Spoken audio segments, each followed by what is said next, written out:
Bapa, Putra, dan Roh Kudus. Amin. Allah Bapa yang penuh kasih, puji syukur kami aturkan kepadamu bahwa Engkau memunculkan orang-orang yang perlu pada zaman dan masanya. Memberikan kepada mereka roh kebijaksanaan, roh pengetahuan, roh hikmat, ya, tentang kehidupan, tentang misteri kehidupan, misteri Allah dan misteri penciptaan. Seperti hari ini Santo Ambrosius yang pada zamannya membaharui gereja, membaharui cara-cara hidup menggereja, dan penuh kasih sayang menobatkan banyak orang. Bantu kami supaya muncul pemimpin-pemimpin yang berani, yang bijak di masa kami. Terpujilah namamu kini dan sepanjang segala masa. Saudara, kerap kali Allah itu memberikan kejutan-kejutan yang menurut saya ya cukup aneh dan cukup unik ya. Ketika di Milan uskup mati dan ada pertentangan antara kelompok dan bidat Arianisme yang ingin supaya uskupnya adalah kelompok bidat itu. Tapi ada pertentangan lain sehingga gubernur harus melerai dan memberikan cara-cara pemilihan yang benar dan wajar ya, di hadapan banyak orang, semua orang berkumpul, dan supaya pemilihan uskup itu berjalan dengan baik.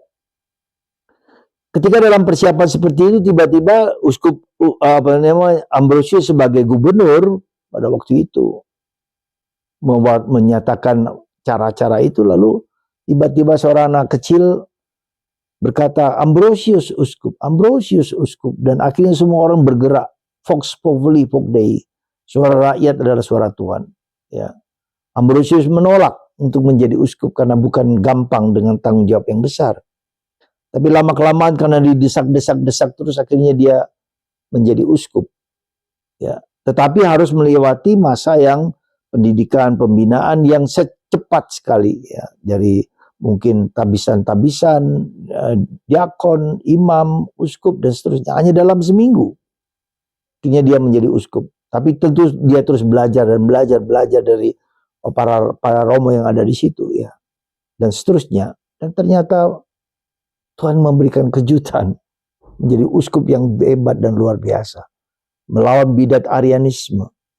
Kemudian juga menobatkan Agustinus yang cerdas itu menjadi orang yang juga lebih cerdas daripada dia.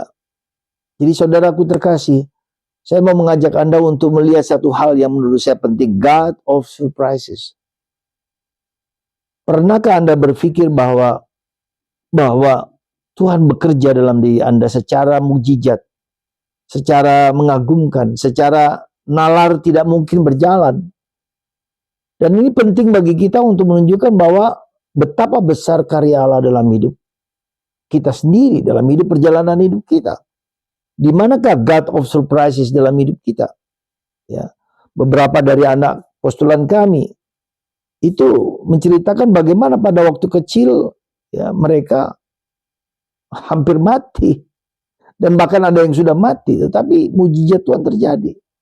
Ada seorang anak di mana ibunya yang tinggal di sebuah perkebunan dan harus melahirkan, lalu mau dibawa ke bidan, nggak bisa, nggak mampu, karena kemudian harus dibawa ke kota, ke rumah sakit yang lebih baik. Dan ketika dilahirkan, dokter bilang sudah meninggal. Lalu diletakkan di tempat yang di tempat tertentu di mana jenazah ditinggalkan di situ. Di situ bapaknya berdoa. Dan mujizat, lalu menangis anak itu. Ya. Sampai sekarang. Itulah God of surprises dalam hidupnya. Dan saya minta supaya dia merenungkan, melihat apa artinya the second life of hidup kedua bagi dia itu apa. Supaya dia bisa melihat ya, bentuk-bentuk karya Tuhan yang terus-menerus ingin menyelamatkan, membebaskan, dan membuat dia berperanan dalam hidup. Tuhan punya rencana dalam hidupnya. Ada juga ketika seorang anak, ketika postulan kami dilahirkan, kaki kanannya lebih kecil daripada kaki kirinya. Entah bagaimana kemudian Tuhan membuat dia menjadi normal yang baik, dan sampai sekarang itu God of surprises juga. Ada postulan kami yang hampir tenggelam terbawa sungai yang cukup lama, lalu ada seorang yang membantu dia. God of surprises. Ada postulan kami yang sama kemudian diculik, tapi sudah berapa jarak lamanya lalu dilepaskan anak itu. Jadi God of surprises dalam hidup kita, hidup Anda, coba kita perhatikan. Di mana mujizat-mujizat Tuhan, God of surprises-nya dalam hidup kita. Di mana Tuhan telah bekerja dan akan bekerja dan sudah bekerja. Dan itu seringkali menjadi pola dalam kehidupan kita. Tuhan begitu baik, Tuhan begitu indah, Tuhan begitu mulia. Cobalah lihat God of surprises dalam hidup Anda. Dan kita membantu orang lain untuk mengalami hal yang sama. Karya Tuhan. Maka Injil hari ini mengatakan banyak sekali umat yang letih, yang lesu, berbeban berat, orang yang prihatin terhadap keselamatan jiwa banyak orang. Bisakah kita membantu mereka, ya, menolong mereka, ya, menjadi tanda mujizat bagi hidup mereka, dan mereka mengagumi God of surprises, karya Tuhan. Semoga lewat Santo Ambrosius, Anda semua dan kita semua mengalami kejutan-kejutan Tuhan dalam diri kita yang tak mungkin kita bisa lakukan kecuali hanya Tuhan sendiri. Pasti banyak, dan temukan itu, dan itu akan menjadi misi hidup Anda. Anda akan membantu banyak orang untuk bisa mengalami seperti yang Anda alami. Sekali lagi Tuhan memberkati Anda, dan lihatlah God of surprises dalam hidup Anda.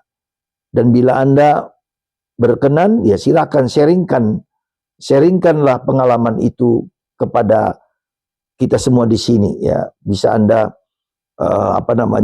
silakan juga, kalau mau silakan Anda kirimkan, ya, pengalaman Anda, ya, kepada saya lewat WA yang ada pada saya ini, supaya mungkin kita bisa berkembang lewat itu semua, ya, lewat God of surprises, ya.